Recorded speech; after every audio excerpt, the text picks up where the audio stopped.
What's going on, guys? So in this video I just got a couple calls I want to show you over the past couple days. Some kind of interesting stuff that I ran into. Hopefully I have some more good full-length service videos for you soon. That way, you know, I can get back to posting them every day. It's just kind of the shoulder months right now. I'm doing a lot of PMs and stuff like that, so I just kind of film what I can.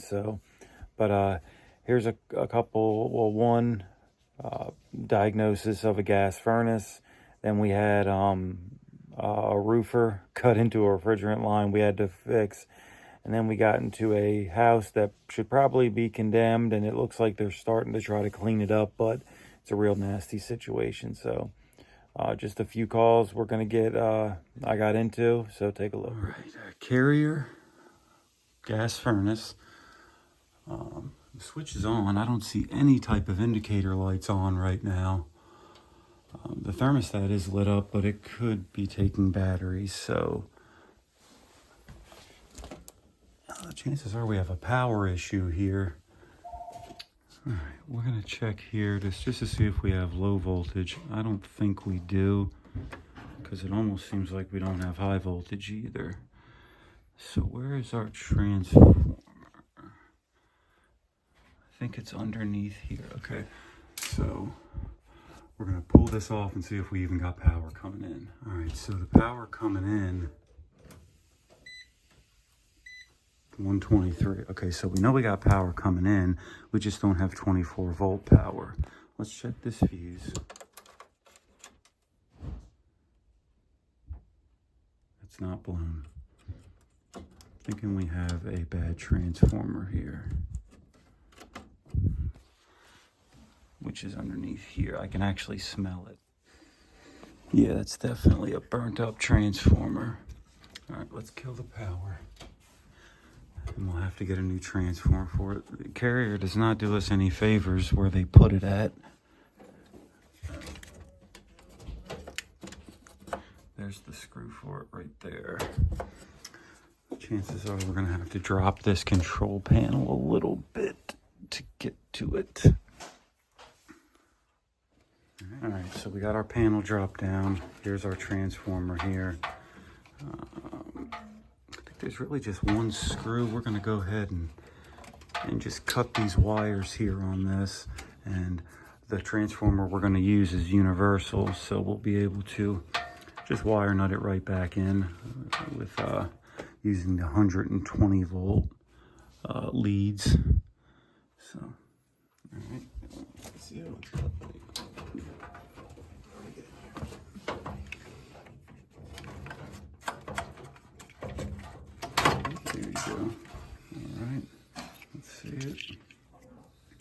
Yeah, if you guys could smell this, you could tell. Right there. It's burnt up. Yeah, it looks a little burnt up there too. So we'll get a new transformer in here. And hopefully that's all that's bad. Hopefully the board's not bad too. But yeah, this transformer's definitely got a burnt smell to it.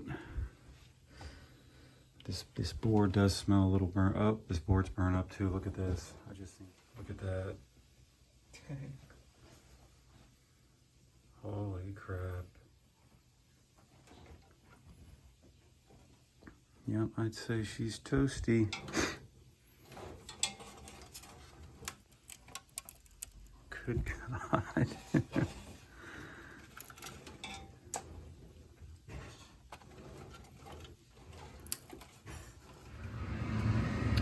Yeah, guys, this plug is burnt up too, and it's for the power wires for the draft inducer and the hot surface igniter.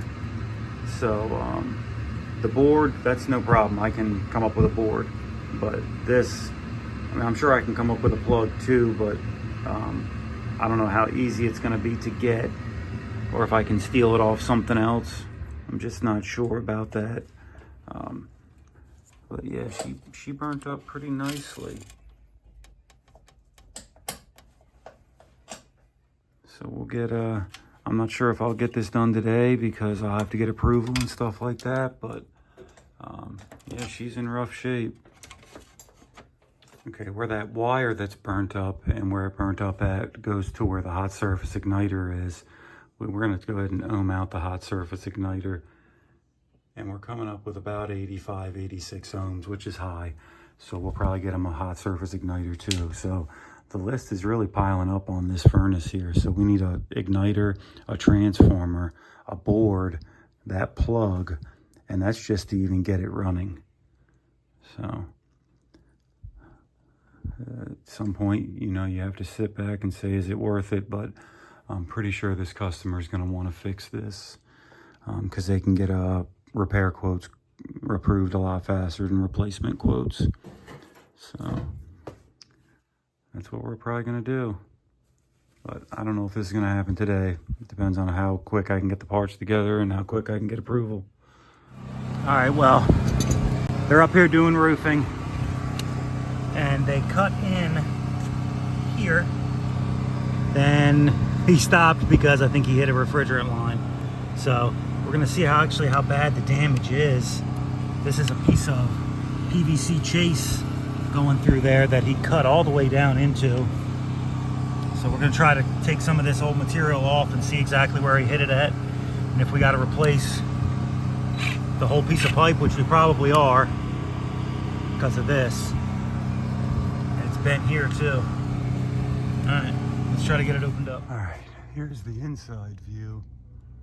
So we're going to have to cut all this here. Well, I'm going to cut it probably back to right here so we can pull that, all that out and redo it all.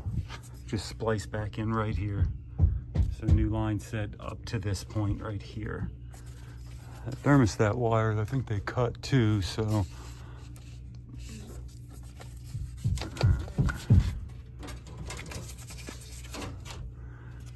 Yep, I'm gonna cut here, here, and then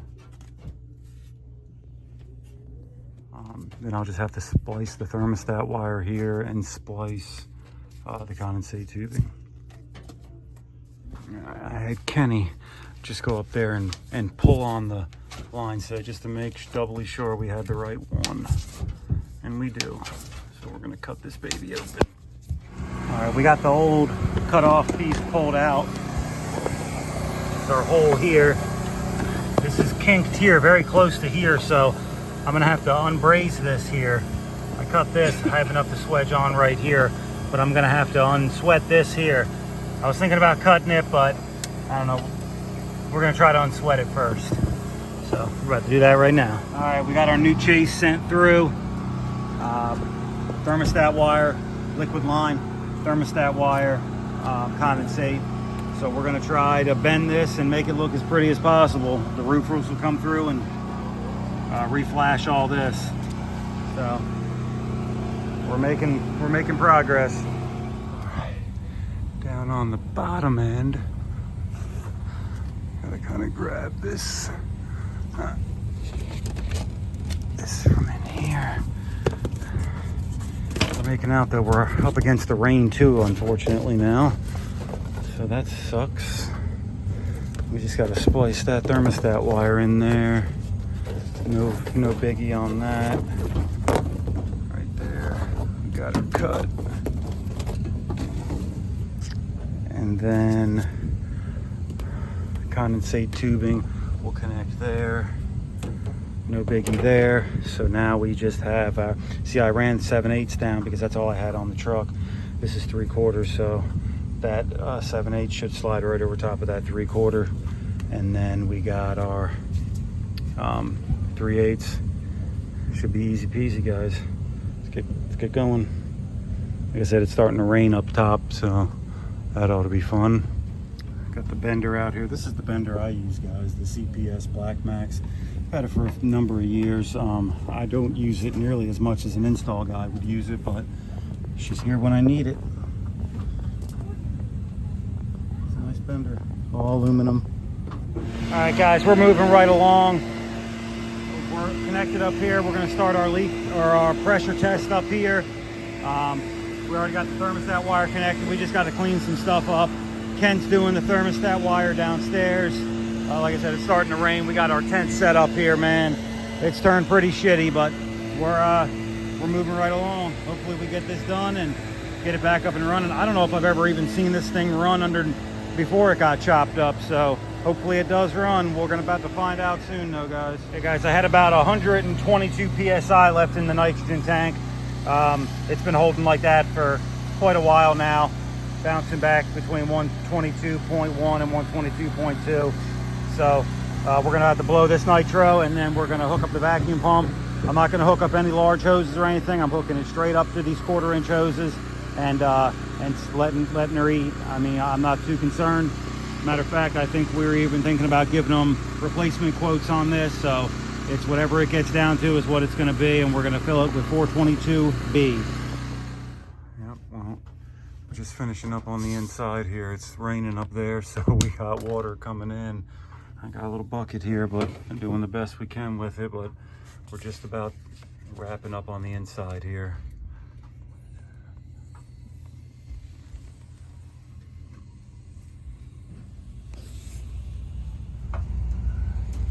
There we go, we're good there.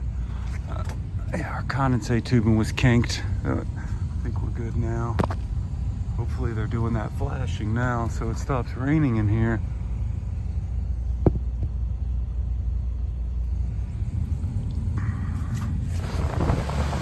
Got her running back now, so we've done the best we can with it. We beat the rain too, I think, so I'm just charging it up now. I got this stuff up top here. I'm running it in air conditioning mode so I can charge it. That's why I got all this up here to get my head pressure up a little bit, but probably have to follow up on a less gloomy day. But, all right, we're just finishing up now. We knocked this one out. All right, well, we got the boiler running, but it was airbound because someone has the water turned off to it. And there's no purge stations here though, so I was able to just put some water into it so the circulator can start moving something. But this boiler's in pretty rough shape.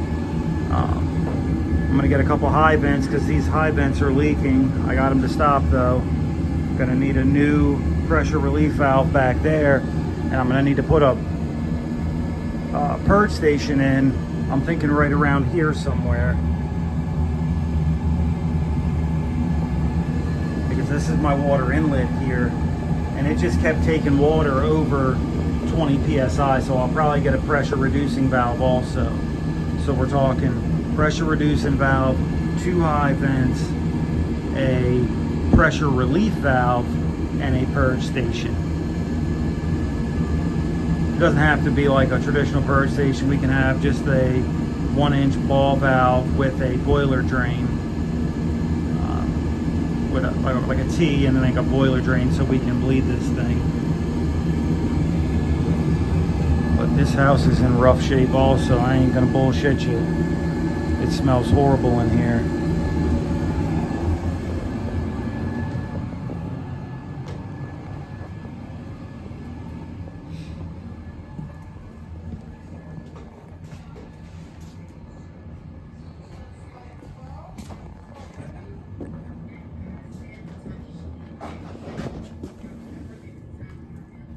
Yeah, that's heating up a lot better than what it was.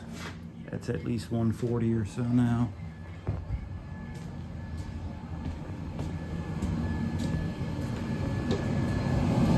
Yeah, disgusting. I was here actually